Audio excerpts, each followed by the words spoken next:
35 ବଲ୍ରେ ଶତକ ହାସଲ କରିଥିବା ବୈଭବ ସୂର୍ଯ୍ୟବଂଶୀଙ୍କୁ ନେଇ ଏମିତି କହିଦେଲେ ମୋଦି, ଆସିଲା ଏକ ଭୟାନକ କଥା। ଦର୍ଶକ ବନ୍ଧୁ, ବୈଭବଙ୍କୁ ମୋଦିଙ୍କ ପ୍ରଶଂସା।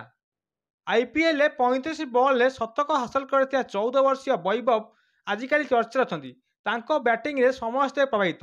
ଏବେ ପ୍ରଧାନମନ୍ତ୍ରୀ ମୋଦି ତାଙ୍କୁ ବହୁତ ପ୍ରଶଂସା କରିଛନ୍ତି। ପାଟଲିପୁତ୍ର ଷ୍ଟାଡିୟମରେ ଆୟୋଜିତ ଖେଲୋ ଇଣ୍ଡିଆ ୟୁଥ୍ ଗେମ୍ 2025ର ଉଦ୍ଘାଟନୀ ସମାରୋହରେ ମୋଦି କହିଥିଲେ ଯେ ଆମେ ସମସ୍ତେ ଆଇପିଏଲ୍ର ବିହାରର ପୁଅ ବୈଭବ ସୂର୍ଯ୍ୟବଂଶୀଙ୍କ ଚମତ୍କାର ପ୍ରଦର୍ଶନ ଦେଖିଛୁ।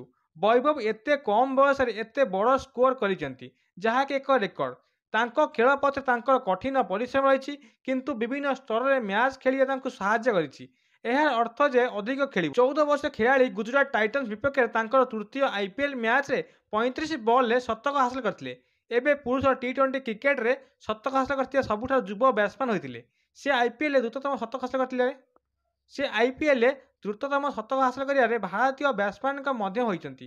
ସେ ଆଇପିଏଲ୍ରେ ଦ୍ରୁତତମ ଶତକ ହାସଲ କରିବା ପରେ କ୍ରିସ୍ ଗେଲ୍ଙ୍କ ପରେ ଦ୍ୱିତୀୟ ସ୍ଥାନରେ ଅଛନ୍ତି ବୈଭବ ସୂର୍ଯ୍ୟବଂଶୀ ଏବଂ ଏହି ଶତକ ପରେ ମୋଦି ପ୍ରଶଂସା କରିଛନ୍ତି।